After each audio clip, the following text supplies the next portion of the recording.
નમસ્કાર. ગુજરાત પોલીસ પર થયો પથ્થરમારો.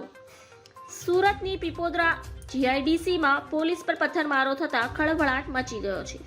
પીપોદરા જીઆઈડીસીમાં કામદારોના ટોળાઓ રસ્તા પર ઉતરી આવ્યા હતા અને પથ્થરમારો કરી પોલીસની ગાડીના કાચ તોડી નાખ્યા હતા.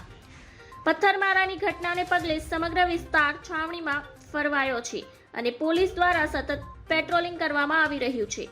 સુરતના પીપોદરા જીઆઈડીસીની વિશ્વકર્મા ઇન્ડસ્ટ્રીયલ એસ્ટેટમાં ગઈકાલે એક કંપનીના માલિકે કામદારને માર્યો હતો, જે બાદ કર્મચારીએ સારવાર અર્થે હોસ્પિટલમાં ખસેડવામાં આવ્યો હતો.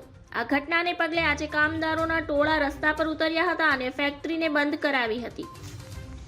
આ અંગેની જાણ થતાં જ પોલીસનો કાફલો ઘટના સ્થળે દોડી આવ્યો હતો. આ દરમિયાન કામદારોનું ટોળું બેકાબુ બન્યું હતું અને ટોળાએ પથ્થરમારો શરૂ કર્યો હતો, જેમાં પોલીસની ગાડીના કાચ તૂટી ગયા હતા. મામલો કાબૂની બહાર જતા પોલીસે ટીયર ગેસના 6 સેલ છોડ્યા હતા. ઘટનાને પગલે સમગ્ર વિસ્તાર પોલીસ છાવણીમાં ફરવાયો છે.